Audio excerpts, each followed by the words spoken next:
Mesdames et messieurs, je voudrais vous saluer tous. Et comme aime à le dire maintenant, on aime à le dire chez nous, je ne sais pas si ça se fait en France en vos rangs, grades et qualités. Ça se dit, je sais pas. Je sais qu'en tout cas, un peu partout maintenant, c'est devenu la formule.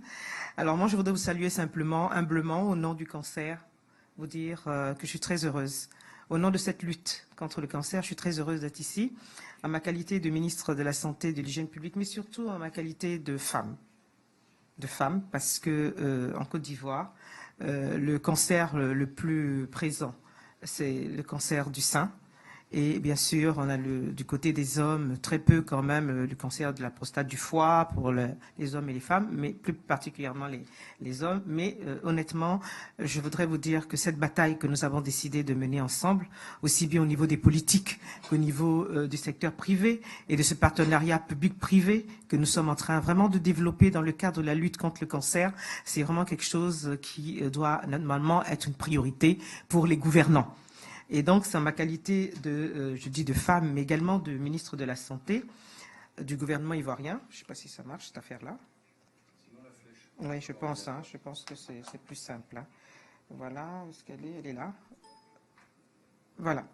Alors, ce que je voudrais vous présenter, c'est d'abord vous dire simplement que le titre de ce que je vous propose, c'est « Quelle politique de santé pour l'accès aux innovations en cancérologie en Afrique subsaharienne francophone ?» Je n'aurai pas la prétention de parler au nom de tous mes collègues, mais pour avoir eu la chance de partager certains aspects d'échange avec mes collègues, je sais que nous sommes tous engagés à faire en sorte qu'il y ait moins de cancers.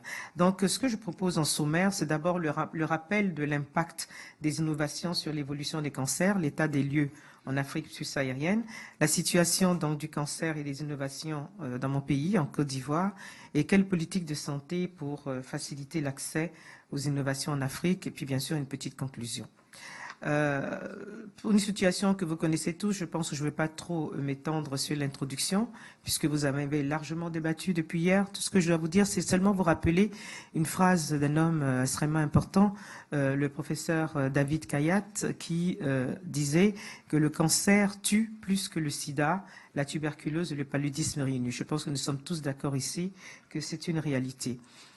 L'Afrique subsaharienne paye un lourd tribut dans le cadre du cancer, et donc il est important que nous puissions réfléchir tous, et c'est ce qui nous amène ici aujourd'hui, profiter de l'expérience des uns et des autres dans nos différents pays, et puis dire que nous sommes là justement pour faire cette révolution profonde qui sera marquée par des innovations aussi bien diagnostiques que thérapeutiques, et puis remarquer qu'il y a des avancées marquantes, notables dans plusieurs domaines de la cancérologie, et puis dire aussi qu'à partir du moment où on reconnaît que le cancer est un véritable problème de santé publique, à ce moment-là, bien sûr, en Afrique subsaharienne, on décide de se battre et d'affronter toutes les difficultés. Alors, sur le rappel de l'impact des innovations sur l'évolution des cancers, il y a une grande progression. D'ailleurs, c'est un exemple. Hein. Votre présence ici montre donc l'intérêt de cette lutte et puis surtout les efforts qu'il faille faire.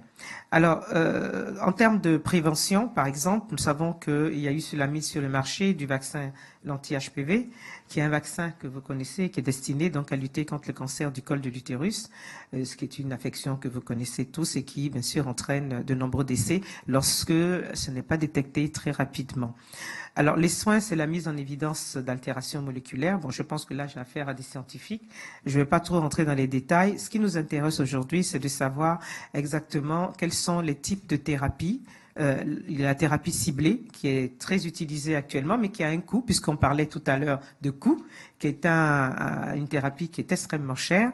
Il y a bien sûr la radiothérapie, la chirurgie des cancers.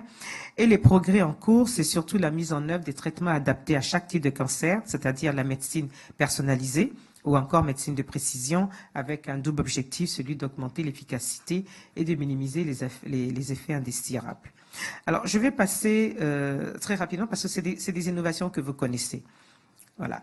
Donc, il y a le développement de la chirurgie ambulatoire, qui est très importante, la réduction du nombre de séances de radiothérapie, la réalisation de la chimiothérapie chez soi. Je pense que c'est une tendance qu'il faille effectivement bien adopter et adapter. La caractérisation des tumeurs, la radiologie interventionnelle, les soins de support. Alors, qu'en est-il en Afrique subsaharienne francophone? Alors, je donne juste quelques exemples, dire simplement qu'il y a eu, en termes d'enseignement, la création des DES de cancérologie depuis 1990 à Brazzaville.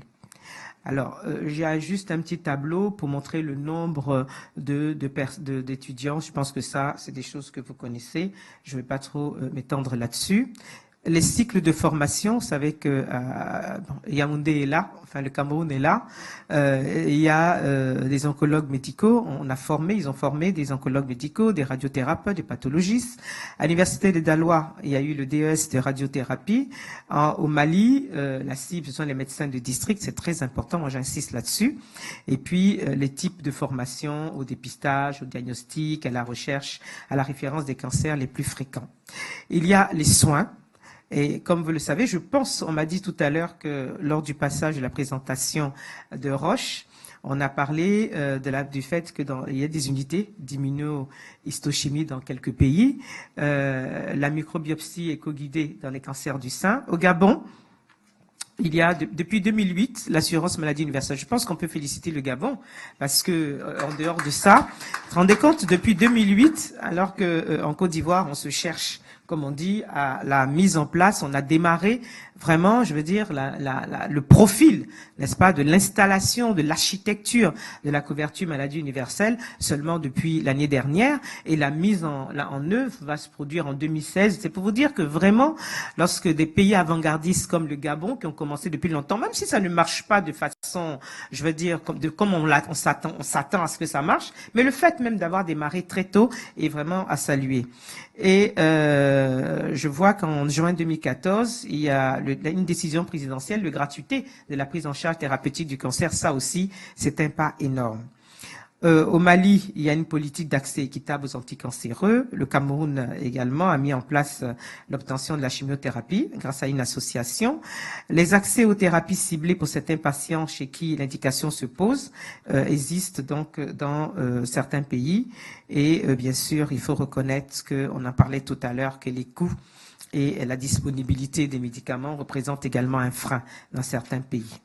Il y a une prise en charge aussi globale des patients. Ça aussi, c'est important de le souligner en Afrique subsaharienne. Ça montre un peu les innovations que l'on rencontre au fur et à mesure.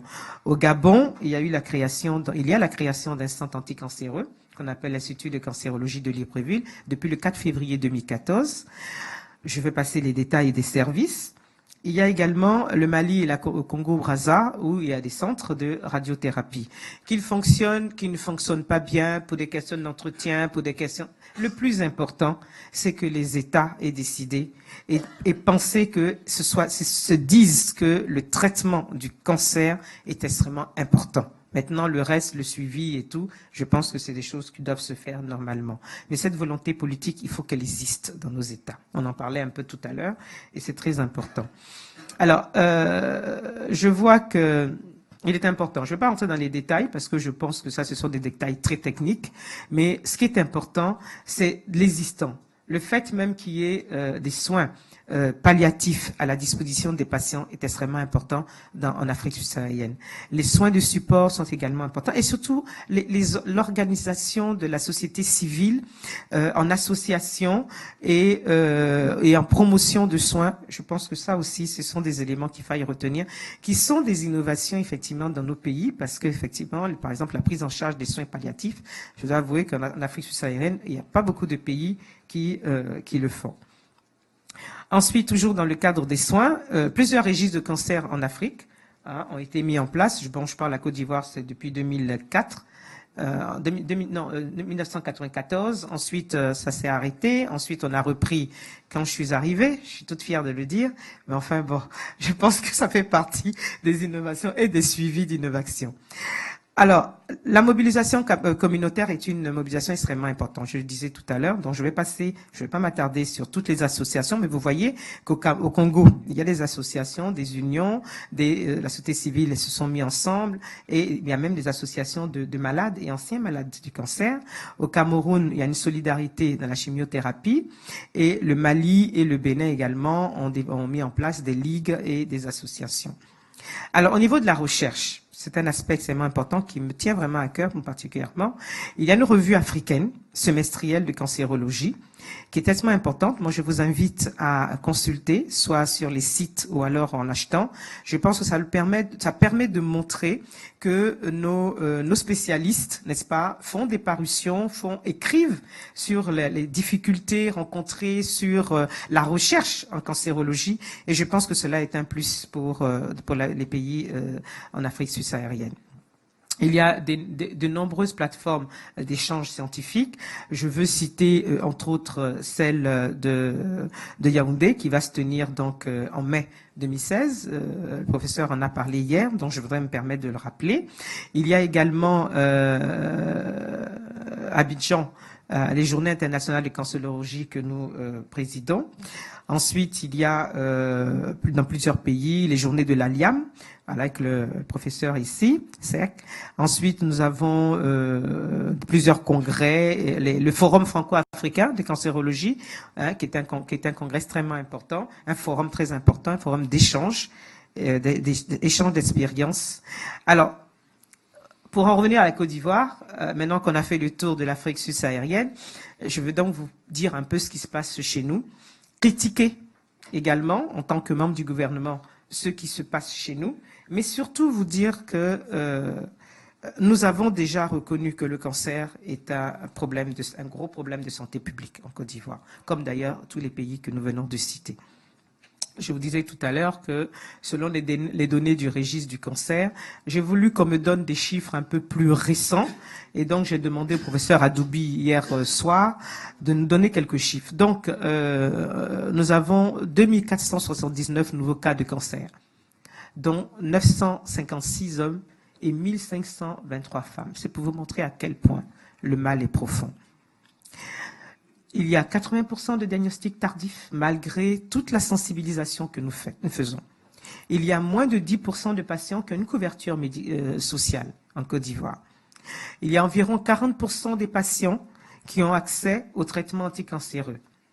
Et si l'on tient compte, et là je salue la présence du professeur Diekakou ici, qui est donc le patron de la MUGEFSI, si l'on tient compte, c'est la mutuelle générale des fonctionnaires de Côte d'Ivoire, voilà, la MUGEFSI. Alors si l'on tient compte en plus du fait que la MUGEFSI et les assurances privées prennent en compte certains remboursements, la solidarité familiale qui est très forte chez nous, le fonds de prévoyance militaire également qui fait des remboursements, qui prend en compte les médicaments, les aides venant de la présidence de la République, parce qu'effectivement, le président de la République est très sollicité. On fait souvent et très souvent des évacuations sanitaires. Je pense que cela se fait aussi dans d'autres pays. Et bien sûr, le ministère de la Santé qui a un budget de 1 milliard, je ne sais pas comment on dirait, en euros, je sais pas comment dire, mais 1 milliard de francs CFA, ça devrait faire combien en euros, j'ai aucune idée. Sur place, ça fait combien? 1 milliard de francs CFA. 1,5 million, 1,6 million à peu près d'euros. D'accord. Donc c'est pour que ceux qui sont ici puissent apprécier. Et quand j'arrivais au gouvernement, ce fonds n'était que de 300 millions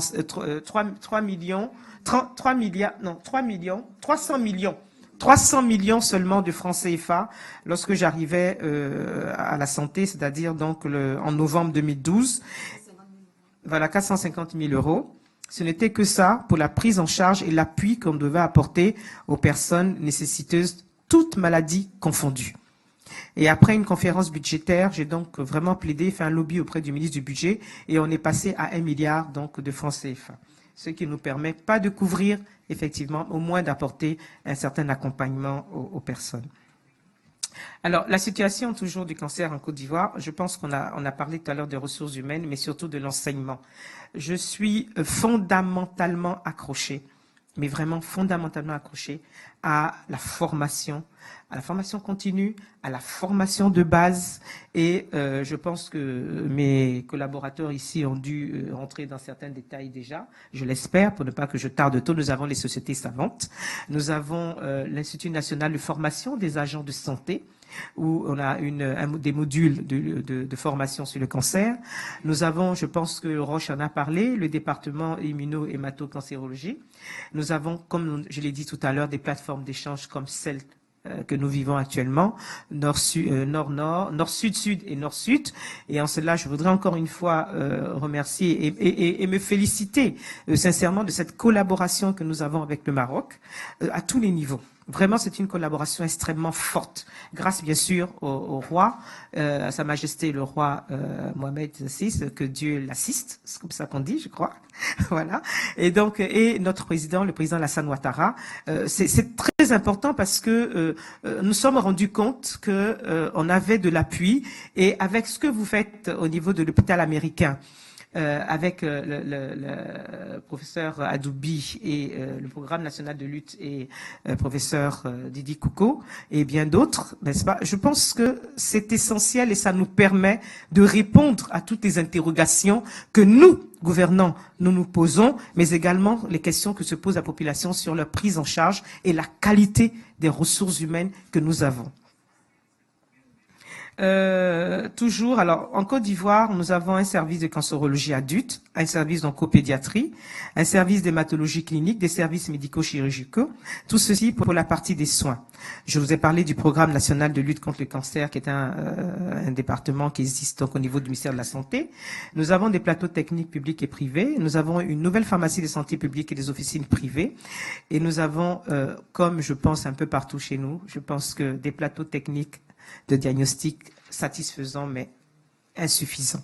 D'où l'intérêt d'avoir justement des structures privées qui, elles également, accueillent les malades du cancer. Ceci est extrêmement important. Alors, je ne vais pas trop m'étaler sur la recherche. Je vous ai dit que c'est un point essentiel et nous travaillons de concert avec le ministère en charge de la recherche scientifique, ce qui nous permet, pour la partie diplômante, n'est-ce pas, de pouvoir, nous, en tant que ministère de la Santé, bénéficier de la formation de tous nos médecins qui sortent donc de l'université. Alors, vous voyez que en termes de points des innovations en Côte d'Ivoire, nous avons à peu près une situation qui partirait donc de l'enseignement, n'est-ce pas, avec la recherche conjuguée et qui aboutit vers la qualité des soins. Alors, quelques éléments. Je pense que le professeur Didi Kouko, en arrivant, m'a dit que le laboratoire Roche, ici, malheureusement, je ne sais pas qui a parlé pour le laboratoire Roche. J'aurais bien voulu... c'est vous. D'accord. En tout cas, merci pour tout ce qui se passe. Nous avons eu la chance, je pense que vous l'avez dit, mais je pense que la répétition n'est que pédagogique. Nous avons eu la chance en Côte d'Ivoire de signer un protocole d'accord avec le laboratoire Roche. Nous avons donc reçu une des personnalités dirigeantes des laboratoires Roche en Côte d'Ivoire. Et devant le Premier ministre, nous avons signé ce protocole d'accord. Et je dois vous dire que cela nous a permis de prendre en compte des malades de plus en plus, puisque pour... c'était quoi? Voilà.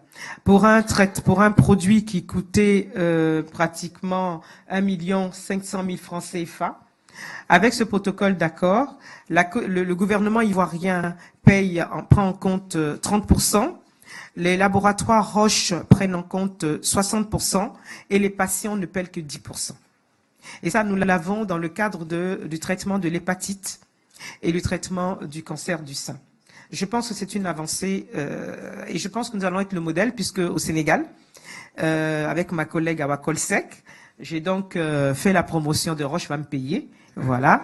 J'ai donc fait la promotion de Roche en demandant à ce que ce même protocole d'accord soit signé au Sénégal et que il puisse y avoir donc cette prise en charge des patients et cette contribution minime des patients et qui leur permettrait d'avoir accès très rapidement à certains produits. Nous continuons puisque nous voulons la possibilité d'avoir une couverture beaucoup plus large des traitements et pouvoir signer peut-être avec d'autres laboratoires. Après, bien sûr, cette excellente contribution que nous avons avec les laboratoires Roche, qui est une belle expérience. Et si dans l'aventure, on a d'autres laboratoires qui souhaitent vraiment se rapprocher du gouvernement ivoirien pour que nous puissions de plus en plus permettre aux populations de bénéficier de traitements, en tout cas, nous sommes ouverts. Je suis prête à re-signer un autre protocole d'accord. Nous avons depuis 2013 une unité d'immunohistochimie et avec la contribution du ministère de la Santé et des partenaires au développement. Alors, la situation du cancer, toujours des soins. On a bien sûr l'aide à la décision thérapeutique. Nous avons des visioconférences. Je parlais tout à l'heure de cette contribution de l'hôpital américain avec le docteur Alain Toledano, qui apporte vraiment un plus en termes d'innovation, qui apporte réellement un plus dans le renforcement de capacité de nos malades, mais de nos professeurs, enfin les enseignants, mais surtout les praticiens et les cliniciens.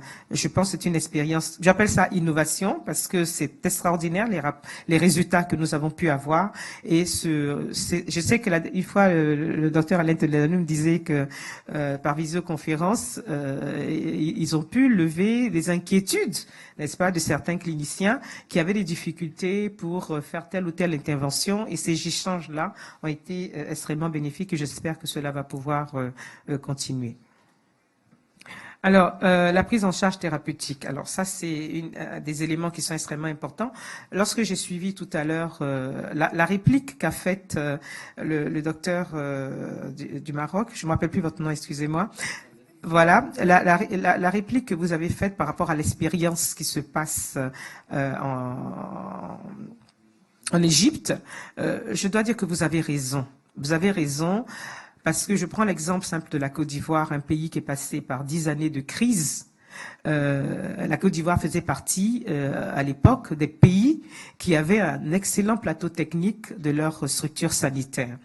Après on ait eu envie de se faire des palabres, voilà, et malheureusement, après les palabres que nous avons fait, le résultat, c'est que ce sont les populations qui payent un lourd tribut, puisque pratiquement les structures de base que nous avions ont été pratiquement pillées et vous retrouvez des bâtiments et aucun plateau technique.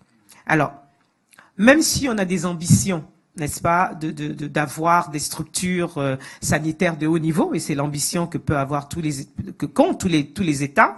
Mais le plus important, c'est la base, c'est-à-dire on est obligé de commencer par le bas pour monter vers le haut, remettre à niveau ces différents plateaux techniques, parce que les femmes doivent accoucher, les enfants doivent se faire soigner. Alors, ce n'est pas dans tous les CHU qu'on doit aller, nous en avons 4 CHU en Côte d'Ivoire, 3 sur Abidjan, 1 au centre de la Côte d'Ivoire, mais on a vu que le réflexe qu'avaient les populations, puisque les structures de base n'étaient plus efficaces, les populations ont tendance à monter vers les CHU, qui sont censés avoir des plateaux techniques plus élevés, plus importants. Donc, la base est abandonnée. Et il y a un engorgement des CHU. Donc, l'objectif, c'est quoi pour le ministre de la Santé? C'est de remettre à niveau, n'est-ce pas, la base, les structures de base, c'est-à-dire au premier niveau de la pyramide, n'est-ce pas? Renforcer les capacités techniques du deuxième niveau de la pyramide, c'est-à-dire les hôpitaux généraux, les hôpitaux régionaux qui ont en général entre 100 et 150 lits. Mais vous comprenez bien que tout ce qui est spécialité, on le programme un peu sur le long terme, le temps de pouvoir remettre à niveau. On peut le faire en même temps. C'est ce que nous sommes en train de faire justement. Et c'est ainsi que la première dame de Côte d'Ivoire, je le disais très rapidement hier, a fait la pose de la première pierre en septembre du premier centre de radiothérapie. Et en même temps, nous avons lancé le projet du deuxième centre d'oncologie de radiothérapie, qui celui-là sera un centre avec hospitalisation, mais vraiment le centre super top comme on aimerait l'avoir et comme on en a vu au Maroc, comme on en voit en France. Hartmann, peut-être, c'est un rêve, mais pourquoi pas, pourquoi ne pas rêver? Voilà, un deuxième Hartmann en Côte d'Ivoire, pourquoi pas? Voilà, en tout cas, nous sommes en train de lancer ce deuxième centre et il faudra bien sûr déconcentrer et faire en sorte qu'à l'intérieur du pays, les malades puissent disposer de ces centres de premier niveau pour éviter justement les déplacements en masse de ces populations vers Abidjan. Alors, j'ai parlé déjà de ce protocole d'accord pour les septines que nous avons signé donc avec Laboratoire Roche. Je tiens à rappeler que nous avons, je disais tout à l'heure, une excellente collaboration avec la Fondation Lalla Salma du Maroc, surtout dans le cadre du cancer pédiatrique. Et j'espère et je pense que nous allons réussir à finir la construction de l'Institut de médecine nucléaire d'Abidjan, qui est en construction depuis je ne sais pas combien d'années, mais nous avons pu réussir à avoir une ligne pour finir avec la construction de cet Institut de médecine nucléaire qui va effectivement nous aider. Alors, je passe sur tout ce qui est soins et tout. Je pense que vous êtes des spécialistes. Ce qui nous intéresse aujourd'hui, c'est que nous avons noté l'existence donc de ce registre de cancer. Nous avons pu mettre en place depuis 2012. Nous avons pu mettre en place 90 sites de dépistage du cancer du col de l'utérus par le Programme national de lutte contre le cancer. Ça, vraiment, c'est une avancée notable. Nous avons pu vacciner 16 000 jeunes filles à Abidjan, puisque ça se fait entre 9 ans et 13 ans, donc en milieu scolaire. À Abidjan, à l'intérieur du pays, nous avons également inauguré un centre de dépistage des cancers gynécologiques. Voilà, je disais qu'il y a la mobilisation communautaire, c'est quelque chose d'extrêmement important. On ne va pas rentrer dans les détails, mais je dois signaler que ça, c'est lorsque les communautés vous accompagnent, la sensibilisation marche bien, et je pense que nous avons, voilà. Alors, quelle politique de santé pour faciliter l'accès aux innovations en Afrique? Je pense que les innovations, c'est le diagnostic, la thérapeutique et l'accessibilité. Alors, un élément extrêmement important, bien sûr, c'est les finances. On en a parlé, on en a parlé, on en a parlé. On a parlé également de l'importance des ressources humaines. Hein, il faut en avoir, il faut former. Bien sûr, quand on lance un centre de radiothérapie comme chez nous, j'en parlais avec mes collaborateurs, on n'attend pas que le centre soit achevé, n'est-ce pas, pour former des spécialistes, que ce soit des radiothérapeutes, que ce soit des infirmiers, que ce soit des aides-soignants, on n'attend pas. Donc, je pense que tout ceci doit entrer dans le cadre de cette innovation et nous permettre de répondre à la demande. Alors, qu'est-ce qu'il faut promouvoir justement en termes d'innovation? Je vais être très brève. D'abord, c'est la mise en place et le financement. On en revient encore. Des unités de recherche en cancérologie. C'est améliorer les plateaux techniques. C'est de faire en sorte que les soins soient disponibles pour tous les patients. Mais il y a une innovation, je ne sais pas si vous en avez parlé, c'est l'utilisation de la téléphonie mobile. Je ne sais pas si vous en avez parlé hier ou quoi. Non, pas du tout. Alors, pour nous, l'utilisation de la téléphonie mobile est extrêmement importante. Nous l'avons fait dans le cadre de la vaccination. Pour le rappel au moment que le moment est arrivé, qu'elle soit analphabète ou pas, parce qu'il y a des moyens. Vous savez que dans nos pays en Afrique, dans le plus petit village campement, chacun a son portable. Tout le monde a son petit portable. Et je dois vous dire même que moi, par exemple, si vous regardez mon portable, il n'est pas si neuf que ça. Et pas tellement de pointe, mais je peux vous dire que dans le plus petit hameau au nord, au centre, au sud, c'est le dernier portable, dernier cri que les villageois ont.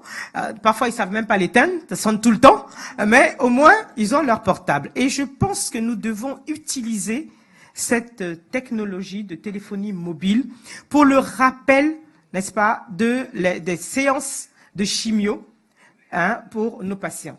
Pour moi, en tout cas, on devrait pouvoir l'appliquer en termes d'innovation et soit par enfin, il y a plusieurs techniques, mais je pense qu'on devrait pouvoir l'utiliser. Nous l'avons utilisé dans le cadre de la lutte contre la maladie à virus Ebola.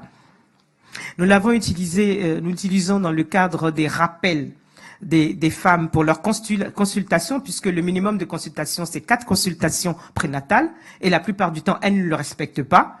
Mais avec ces rappels, en utilisant la téléphonie mobile, on arrive à avoir des résultats extraordinaires. Alors moi, je vous pose la question, pourquoi ne pas le faire dans le cadre donc de la lutte contre le cancer, et puis bien sûr l'enseignement, qui est une chose extrêmement importante. Alors, La formation continue, j'en ai parlé. Je pense qu'il faut, c'est extrêmement importante. Il faut légiférer pour rendre obligatoire certaines réunions de concertation pluridisciplinaires. Ensuite, c'est l'accessibilité géographique, c'est très important. L'accessibilité financière aux soins, on en revient. Et voilà, je voudrais moi vous dire qu'il y a une chose extrêmement importante, c'est la volonté politique. C'est la volonté politique. C'est tout. C'est nous. Et nous assumons. Nous assumons, et c'est pour ça que je disais tout à l'heure, que si nous, membres du gouvernement, parce qu'en tant que ministre, je ne peux parler qu'en tant que ministre, si nous, membres du gouvernement, nous faisons le lobby auprès de nos présidents, nos premiers ministres, nos présidents, ça dépend de la formule que vous avez, je suis certaine que nous allons réussir à, comment dire, circonscrire le cancer dans nos pays et apporter des éléments de réponse. Parce qu'il n'y a rien à faire. Je ne connais pas un président, ni une présidente, parce qu'au Libéria, on a une présidente. Je ne connais pas un ou une présidente qui accepterait d'être décimée, d'avoir sa population décimée par le cancer. Mais un président, c'est quelqu'un qui fait la politique à un très haut niveau.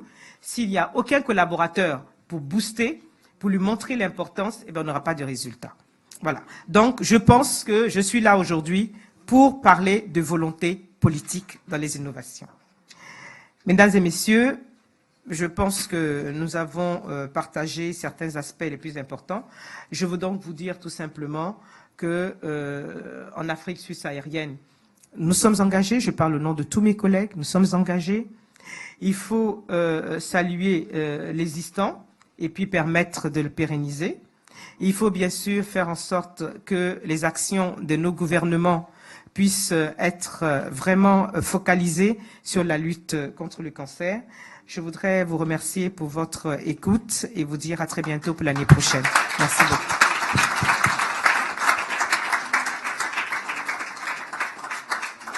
Il est évident qu'après une adresse ministérielle, il n'y a pas de questions. C'est la règle. Sinon que de l'admiration. Voilà. Il n'y a pas de questions après une conférence ministérielle. Il n'y en a pas du tout. Je pense qu'on peut rapidement dire quelque chose. Ça, c'est mon privilège d'être ici. Madame la ministre a survolé, je pense, les réalisations et les perspectives en Côte d'Ivoire qui, à mon avis, sert de modèle à plus d'un titre. Si vous prenez l'espace géographique qu'on appelle l'UEMOA, le PIB de la Côte d'Ivoire représente 40% du PIB de l'UEMOA. Le Sénégal, qui est deuxième, ne fait que 10 à 12%. Non, il faudrait que l'on dise des choses très transparentes. L'avantage de l'Afrique de l'Ouest, c'est que nous avons des structures très intégrées. Nous n'avons pas besoin de visa pour aller d'un pays à l'autre. Nous avons aujourd'hui, tous les programmes sont harmonisés dans les pays francophones. Le même programme d'oncologie, c'est le même en Côte d'Ivoire qu'à Dakar. Urologie, le même qu'au Burkina Faso. Donc on a une longueur, pas une petite, une grande longueur d'avance sur l'Afrique du Centre, où ils n'ont pas encore réussi à répondre à la mobilité des biens et des personnes, où les programmes ne sont pas harmonisés. Mais nous avons aussi un petit problème en Afrique de l'Ouest, où nous avons quand même une communauté anglophone avec laquelle nous partageons l'espace CEDEAO. Et il y a aussi une communauté lusophone, même si elle est petite, c'est le Cap-Vert, qui fait à peu près 500 000 habitants, mais la Guinée-Bissau qui est en train vraiment de faire beaucoup de efforts pour parler français parce qu'ils sont dans l'UEMOA ayant avec nous le partage du franc CFA. Tout ça, c'est pour dire que si nous voulons vraiment que nos programmes soient cohérents, il faudrait qu'on voit aussi de l'autre côté ce qui marche. Le ministre a posé beaucoup de problèmes et si on regarde toutes les limites, le principal c'est le capital humain. Ce n'est pas les infrastructures. Moi, je suis convaincu que ce ne sont ni les bâtiments, les équipements qui font des structures, mais d'abord le capital humain. Changer dans nos façons de réfléchir. Mais le ministère de la Santé n'a pas du tout le contrôle de la formation spécialisée. Le ministre peut avoir des besoins, elle peut se projeter, mais elle va se projeter seule. Parce que la formation spécialisée, dans les pays francophones, est du ressort de l'enseignement supérieur. Alors que dans les pays anglophones, au Ghana, au Nigeria, en Gambie, c'est du ressort du ministère de la Santé. En fait, je pense qu'il faut aussi qu'on réfléchisse à cela. Est-ce que nous ne devons pas limiter la formation prédoctorale, ce qu'on appelle undergraduate de l'autre côté, au ministère de l'Enseignement supérieur, mais une fois que la personne devient praticienne, c'est-à-dire le médecin est diplômé ou le pharmacien ou le dentiste, maintenant son utilisation étant essentiellement du ressort de la santé, l'on devrait aussi donner à la santé l'opportunité de programmer sa formation. Et c'est ça qui fait qu'aujourd'hui, les pays anglophones ont beaucoup plus d'opportunités que nous, surtout qu'ils vont s'appuyer sur 2 collèges qu'on appelle, 3 collèges en réalité, le West African College of Physicians, je suis membre du Council, donc on définit tous les programmes de formation, c'est ce qui m'a amené en Sierra Leone il y a quelques semaines, pour voir tous les programmes de formation de Sierra Leone avec le ministre de la Santé. Il y a le West African College of Physicians qui s'occupe de tout ce qui est médical, mais aussi il y a le West African College of Nursing qui s'occupe de tout ce qui est soins infirmiers. Et c'est ce qui permet à ces pays anglophones d'avoir un ancrage sur un norme qu'on appelle la WAHO, l'OAS, qui est en fait l'OMS, la santé des pays ouest-africains. Donc il y a une sorte d'anachronisme entre nos besoins de formation et la façon dont la formation postgraduate, donc de spécialisée. Donc c'est une piste de réflexion que j'ouvre parce que à l'issue de la rencontre qui s'est passée il y a 2 ans à Cotonou, que vous avez présidé, sur le cancer, c'était les ministres de la Santé de l'UEMOA se retrouvent, comme ils se retrouvent aussi au niveau de la CEDEAO. Donc tout ce dont nous parlons ne peut avoir un relais que si à ce niveau, ils ont aussi un contrôle sur la formation spécialisée. Il n'en demeure pas moins que la promotion des enseignants, par contre, restera du ressort du ministère de l'Enseignement supérieur à travers le CAMES. Donc je pense qu'il y a une piste de réflexion à mener à ce niveau-là.